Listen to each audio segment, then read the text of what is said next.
Welcome to Deep Dive Daily. Today, we're diving into a really fascinating constitutional puzzle, the Indian Federation. Is it actually a federal system like we think, or is it something else entirely? Let's get into it. So let's kick things off with the big question right up front. Is India a true federation? Now, that seems like a simple enough question, right? But the answer, well, it's surprisingly complex and honestly way more interesting than a simple yes or no. To even start answering that, we've got to lay some groundwork. Generally, governments get sorted into two main buckets, federal or unitary. So let's quickly break down what those two terms actually mean.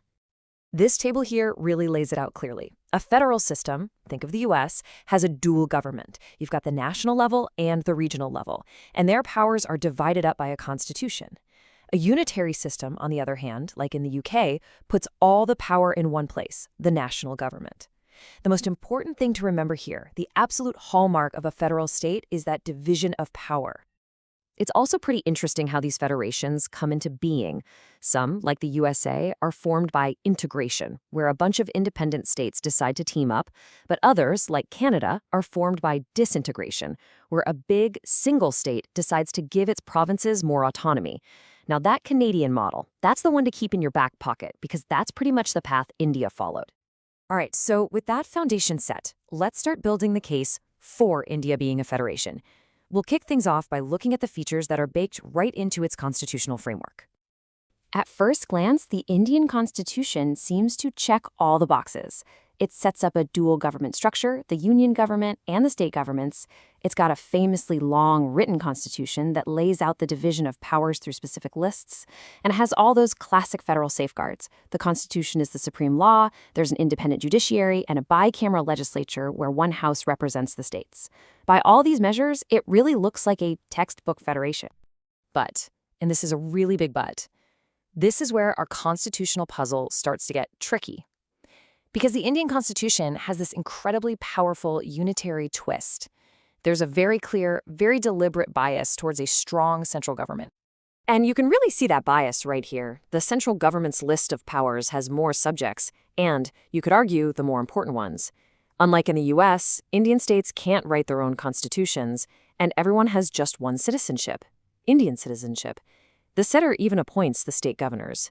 And maybe most striking of all, during a national emergency, the entire federal system can basically transform into a unitary one. That's a massive amount of concentrated power. This quote just perfectly captures that power dynamic.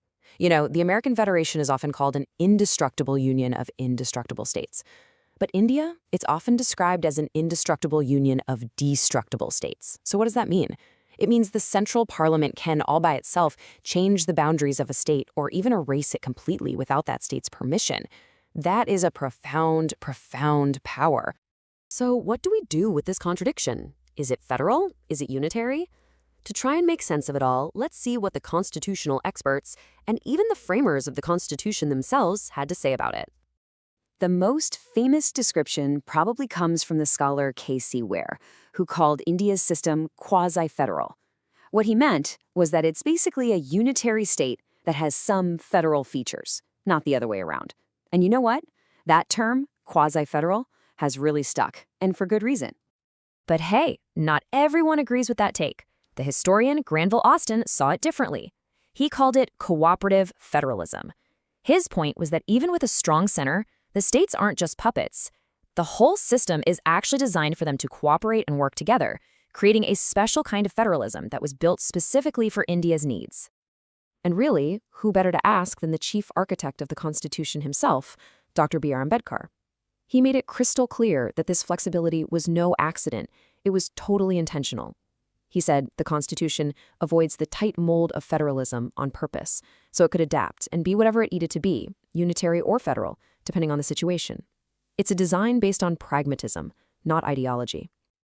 Now, expert opinions are one thing, but in a constitutional democracy, the final word usually comes from the courts. So what has the Supreme Court of India actually ruled on this? This is where we get the definitive legal answer. The crucial moment came in 1994 with the landmark case of S.R. Bommai versus the Union of India. This case became the ultimate legal test for Indian federalism, and it is absolutely pivotal to understanding how the system works today. And here is the verdict. The Supreme Court declared without a doubt that federalism is a basic feature of the Constitution. The court said, and this is so important, that federalism in the Indian Constitution is not a matter of administrative convenience, but one of principle. What that means is that federalism is a core, unchangeable part of the Constitution's identity. The court recognized the strong center, but it affirmed that states are supreme within their own designated areas. So, what's the big takeaway from all this? Well, India's system is a really unique and pragmatic compromise. It's telling that Article 1 of the Constitution doesn't even call it a federation.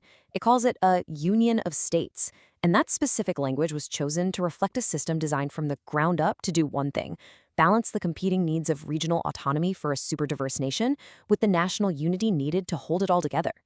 Which, of course, leaves us with a big question for the future. This balance between the center and the states, it isn't static. It's a living thing, constantly being renegotiated through politics, court cases, and economic shifts. So, as India continues to grow and evolve, how is this delicate federal balance going to shift in the decades ahead? That's a question for another day. For now, if you found this deep dive useful, please make sure to like this and subscribe to Deep Dive Daily for more explainers just like this one. Thanks for watching.